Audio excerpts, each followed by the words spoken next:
Geez, Richard, is the Fife property market really at its peak and about to crash? Well, Jim,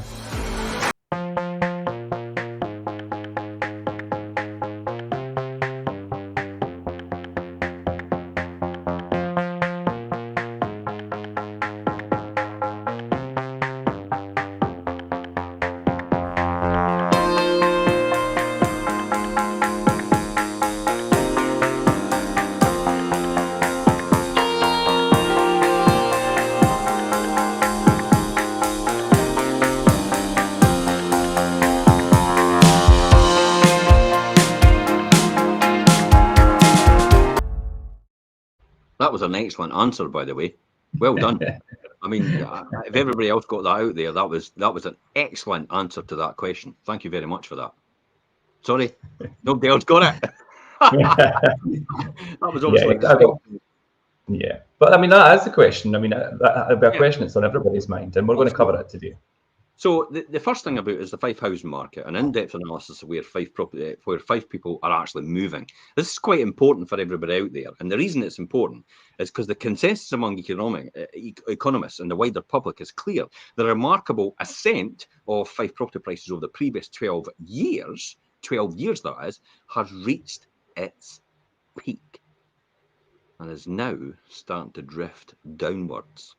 But how far down is it going to drift? We're going to talk about that and demonstrate that in the show and show clear facts and figures about where that's going to land right now. The major national publication splash headlines filled with pessimism about the UK housing market overall, citing issues such as buyer affordability caused by challenges with the average salary not growing enough to keep up with inflation. Now, let's be honest. The last in salary figures that were out was 7.8, inflation's at 6.5. So how is the media still peddling this information about how the fact that salaries aren't keeping up with inflation? Because salaries just now are beyond inflation right now. So this is what you have to see about the facts and how they're shown, and be clear about what story you're getting told by the right people, remember. Now, you can get loads and loads of opinions by everyone, but you really have to formulate your own opinion. And to us, this is just our opinion. You don't need to listen to us at all. In fact, you can switch off right now and go about your day and just not listen to anything about the Fife property market we're about to discuss. The facts about the Fife property market, by the way. So higher interest rates hitting buyer affordability. The hangover of the pandemic making recruiting people hard work overall. Well, we'll know about that, Richard, just now. Trying to recruit people from different areas. It's not easy. However, these gloomy projections don't seem to resonate with the fact that the Fife property market activity for the past year closely mirrors that of 2017, 18 and 19. And I don't know about you, but I thought they were pretty good years. Yeah, pre-pandemic, they were pretty good years, and we seem to be kind of on par with what that was like. So, yeah. This really comes down to the divergence. Might hint the old age notion of bad news sells newspapers. Definitely. Yeah, Definitely, and that's a lot of what the media does is push that kind of negative narrative on everything because it creates drama and it sells papers. That's what they're interested in. Absolutely. So let's have a clearer picture on this. Let's delve deeper into the Fife property market's nuances, focusing on the demographics of the movers and their motivations for moving in the first place. So a closer look at the Fife homeowner sector in the last 12 months of housing data actually reveals the following. This is actually quite interesting, Richard. 4,790 Fife households moved within the same ownership sector, implying they sold their home to purchase another. Right. That's quite interesting, eh?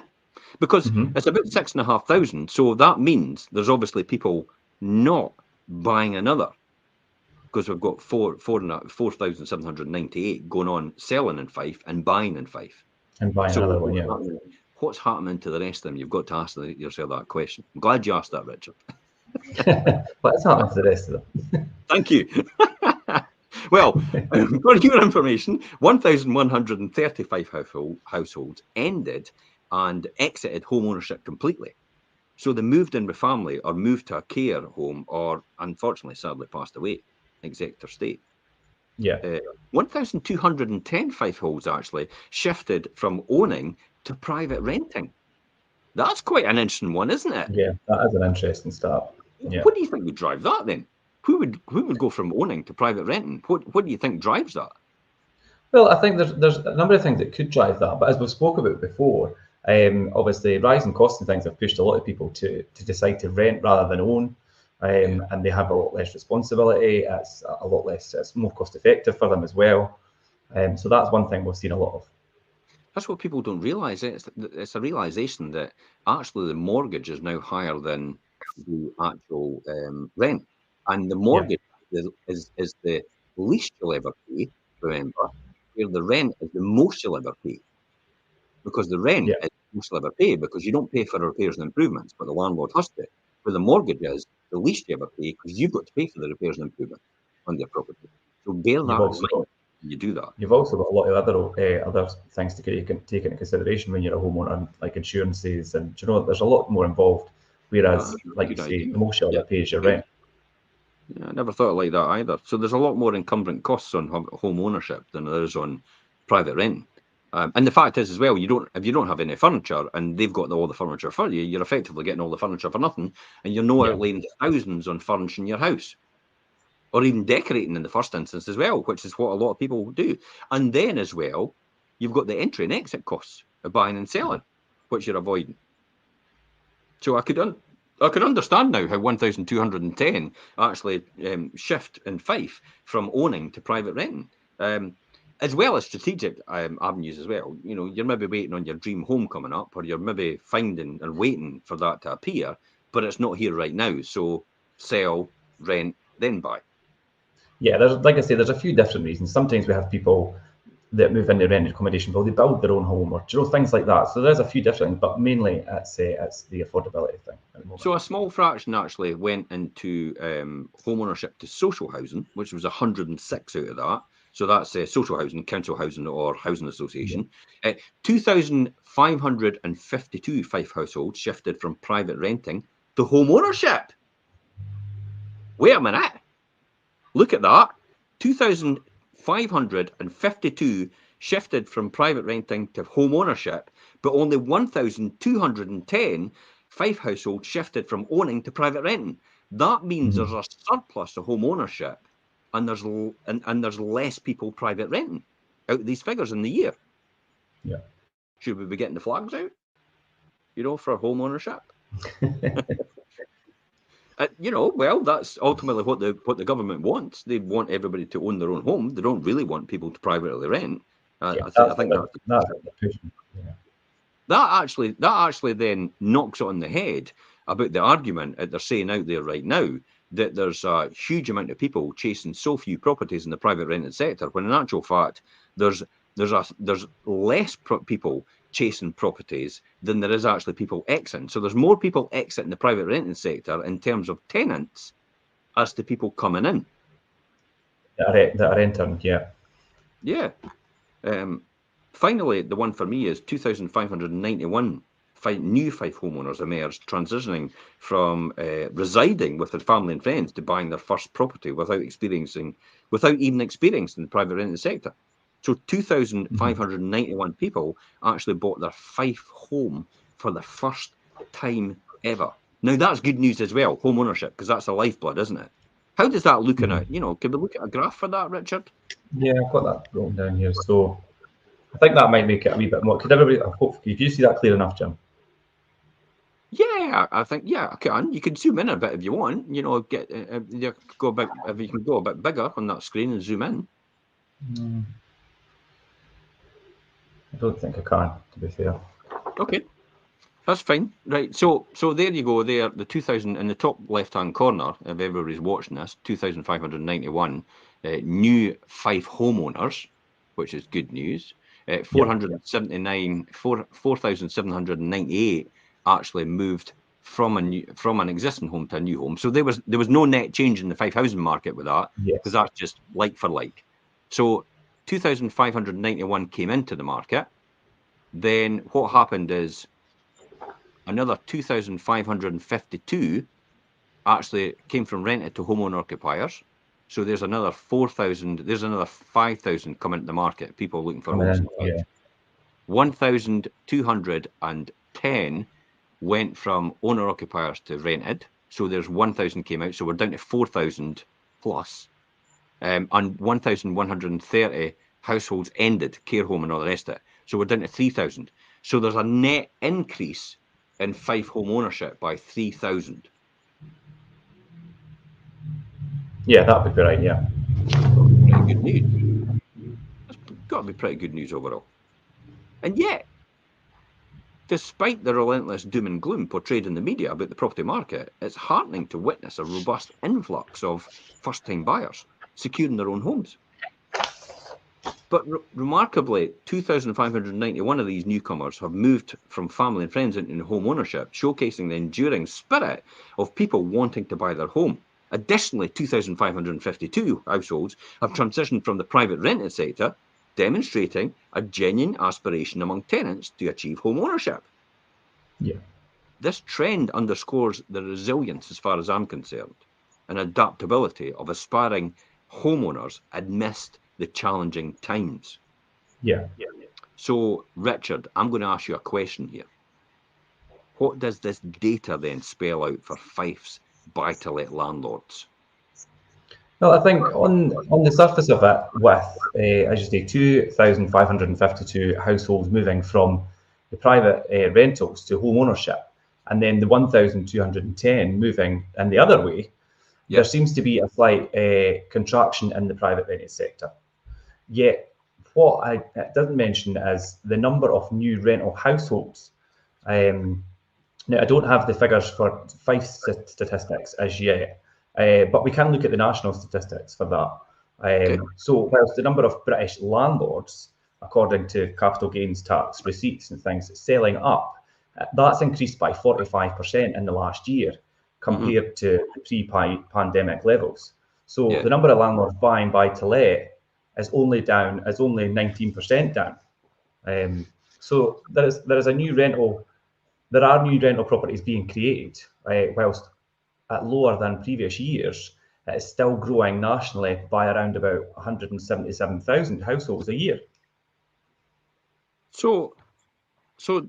Now let me think about this. Let me get my head around this. So British landlords, if we took it on a Fife basis, even across the UK, I suppose, according to capital gains receipts, selling up has increased by around 45%. We're not really sure what that number is right now.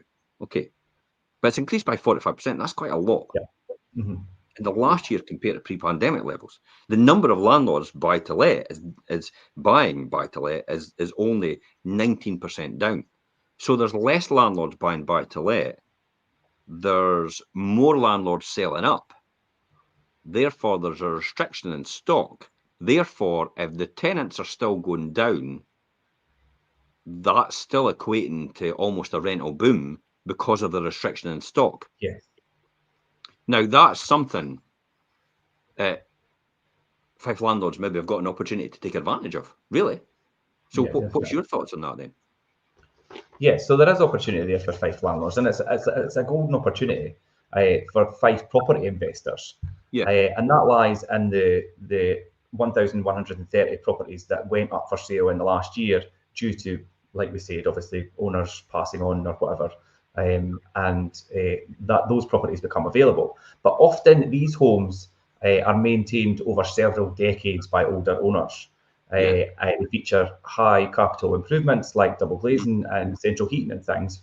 However, they do lack the contemporary aesthetics and things, having outdated decor and maybe old out of style fixtures and fittings from like the 80s and things as well. Now, that might put what's wrong with the 80s? Well, but it's such properties like that. That's frightening to think of the 80s was 40 years ago. I know.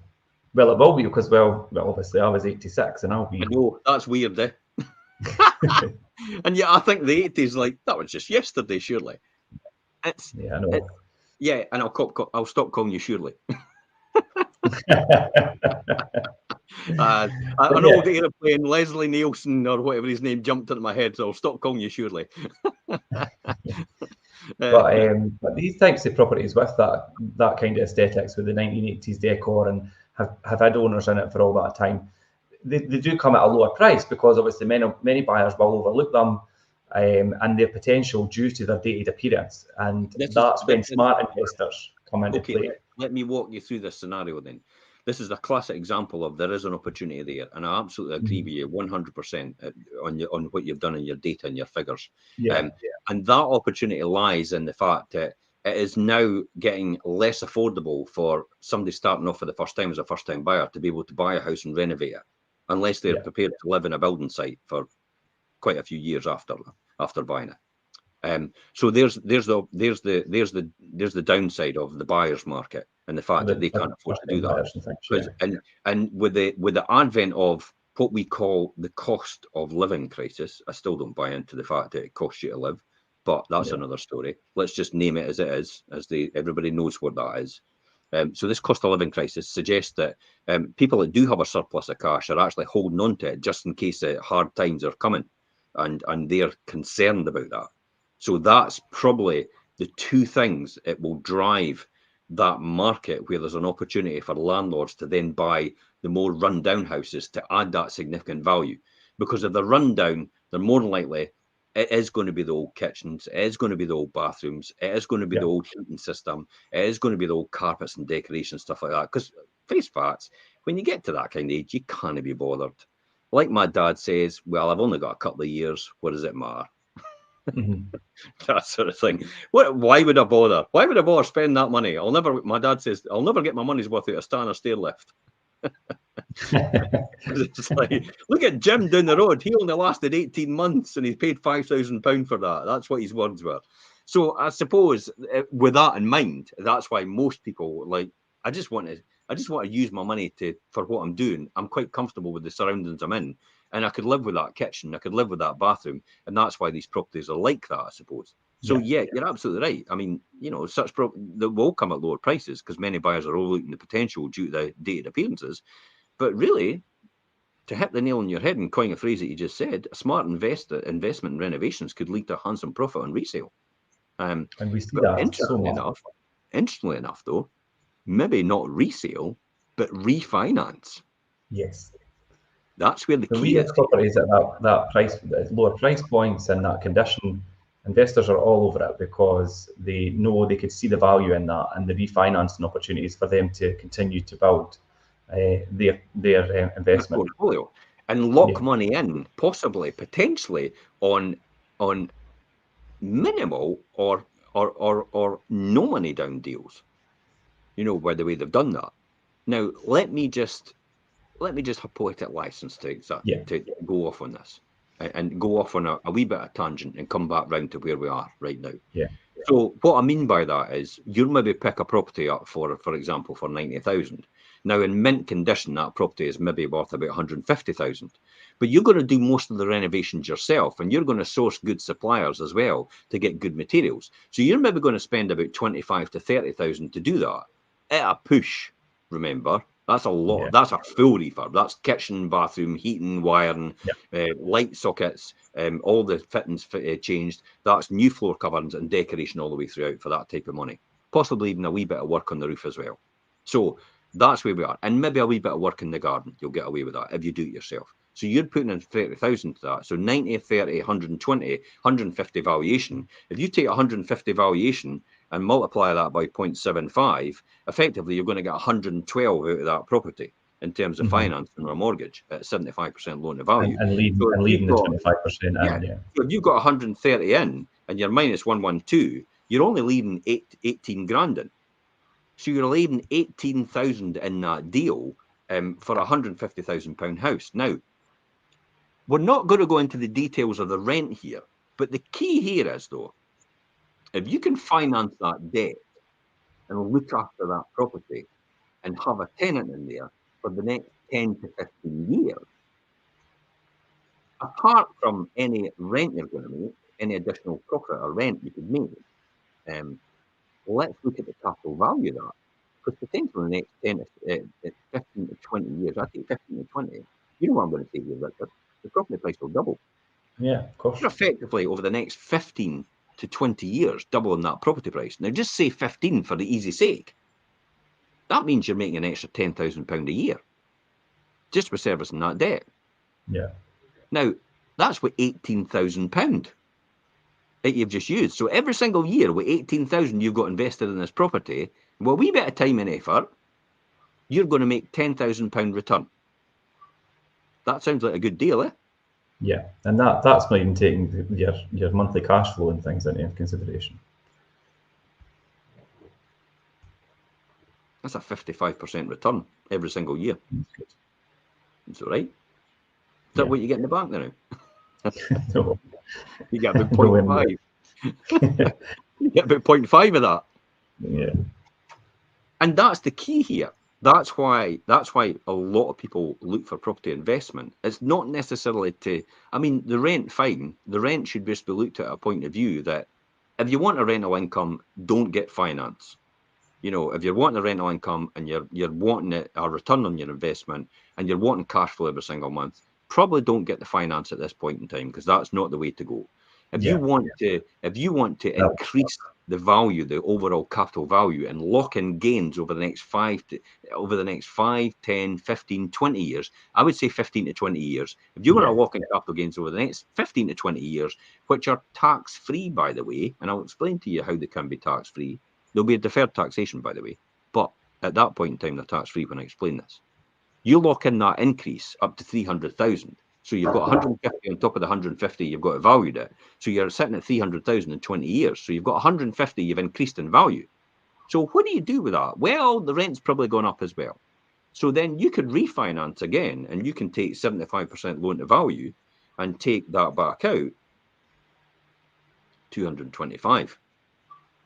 So you've effectively got another 112,000 out, because you've got 112 mortgage on it. So you've got 112,000 out you can take and actually put back in to invest in more property. Now, remember, the key here is you've got a deferred taxation liability if you do that, which means if you sell at some point in the future, you've still got that deferred taxation on what you bought it for to what it's worth at that point that you sell. It's not what the mortgage is. So your mortgage might be up at 300,000, your property might be 350, but if you bought it for 100,000 and you're selling it for 350, you're due capital gains on 250,000. And the 250, yeah. So you've created a deferred capital gain, taxation-wise. Yeah. So just be careful of that if you're a buy-to-let investor. But the key here is you're never going to find anything else in any asset class that's going to make as much money that as anything. 55% a year, if that comes true, about doubling every 15 to 20 years in that model that we just discussed. Yeah. I might run out and buy another property.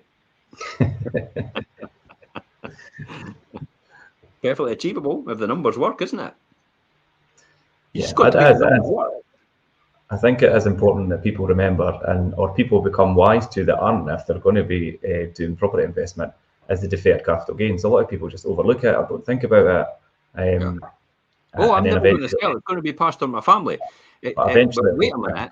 There might be some point in the future where you have to sell because of your circumstances. So you better make damn sure that you'll never sell for that reason. Now, if you bought in a limited company, it'll be a different situation, because your capital gain might be a lot less, because the capital gain is based on the corporation tax. And corporation tax at this point in time is 25% for this year.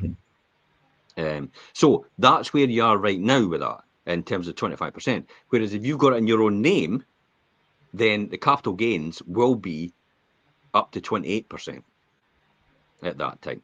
So it'll be between basic rate, which is, I think it's 18 of capital gains on property, and 28% if it's a higher rate, if you're a higher rate taxpayer. So you are paying just a little bit more, but it leaves you a bit more exposed.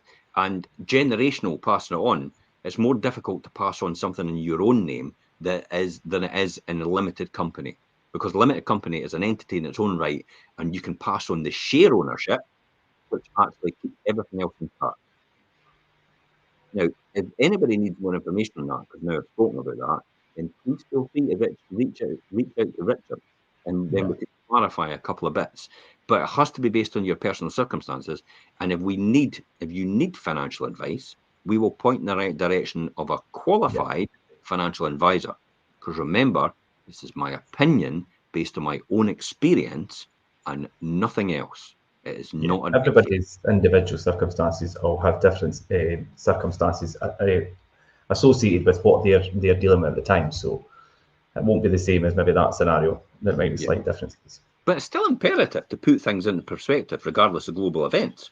Yeah. Whether it's post-Brexit or post-pandemic, potential political shifts in the US or in China, interest rates or stock market dynamics. I mean, the Fife property market remains robust in the mid to long-term framework all the time. Yeah. The curve from 1980 for Fife property prices has just gone whoo, all the way up. And I've shown it before, and if I have a chance to get a hold of it, if I've got it sitting here, this is quite a good one. I think that's very important, and it does reinforce, if you get this here, it does reinforce the long-term perspective of things and how the compounding effect of things over the long term as opposed to short term. Yeah. So let me just show you this again for people that don't know about property prices over the long term. This is the property price from the point that I was born, 1966, to today in 2023, and shows you exactly how property performs in comparison to inflation. And then once we're finished with this, you tell me if there's any other asset class that's made a better return than that. Here it is right here. The average property price in 1966 was £3,595 versus today's property price on average £291,361. That is an 8,004% increase, where inflation has only gone up 1,417%. Property is always more than likely the best investment you'll ever have. Everyone needs a house. Everyone needs a roof over their head. Everyone needs somewhere to stay. We're on a small island which is landlocked, and we're on a place which we're not allowed to build in certain areas of Britain. And that's what keeps the market sustainable in our country. There is no more land getting released really to build on. So you've only got what you've got. If you look at London, for example, Richard Minder took these photographs and posted them. It's like, flipping heck, that's just a concrete jungle. There is nowhere to build here. The only way is knock down a house and build an apartment block. And build up, yeah. So they've got nowhere else to go with that. And they've got the old industrial sites that they're knocking down, and they're building up there as well, and that's fine. But when you look at that overall and look at the prospects for the property market in terms of being a landlord and investor, the future's still bright as far as I'm concerned. Yeah. Now, there's people out there that will say straight away, what about the legislation in Scotland? Well, the legislation will come and go in terms of rent controls, in terms of restrictions on, how eviction ban and eviction restrictions. What you can't do, yeah. Yeah, that will still happen. But the reality is, even though if you can weather that minute storm, or what I call a gale, more than likely, a wind, because it's just a passing really, it will change in the future. I know that. And it's objective. In other words, it's up to the local authority whether they want to instigate that legislation if it comes into play next year or not. So that's another thing. It's quite important. But if you can service the debt, as I keep saying all the time, and if you've got no debt, the property will obviously go up in value all the time anyway. So regardless, so it won't make any difference over the medium to long term. And that's why property is probably still one of the best investments possible. And that's why, because with the statistics we've just seen here right now, in terms of how Fife homeowners move and the restriction, and then people exiting and selling buy-to-let property, and more tenants coming in looking for buy-to-let property, then it will always be quite resilient overall. I mean, even we witness a minor value in corrections coming up probably in the next, 12 to 18 months. Yeah. History has always shown that property prices bounce back, often with greater momentum, though, don't they?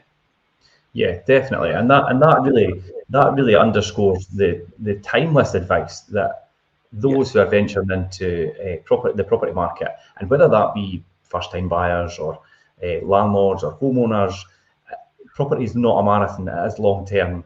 It's not a sprint, and that's what obviously that really underpins what we've just been talking about. Well, commitment to long haul invariably yields rewards. Probably that's the most thing. A philosophy that can be applied universally. I mean, don't you think? Yeah, definitely. So what have I concluded here then? Property market quite robust in Fife. Everything going the right way. Stability in terms of the sales market. Possibly stability coming from the landlord's market, rather than actually huge increased rentals going up. And that's probably a good thing, Richard, isn't it? Yeah, definitely. And I think, as I say, obviously, I ran through some stats there, and we looked at obviously the country as a whole, because we don't have the stats for Fife quite yet as an individual. But you could see how that would be reflective anyway. And that's probably something we could talk about once we have that kind of stats for Fife as on its own, as opposed to the whole country. Perfect. Thanks very much for coming on the show, and we'll wrap up there. And if anybody else has got any further questions later on, please feel free to put them in comments. Reach out to direct on this post as well. Until next time, guys, it's bye-bye from us. Bye, Jim.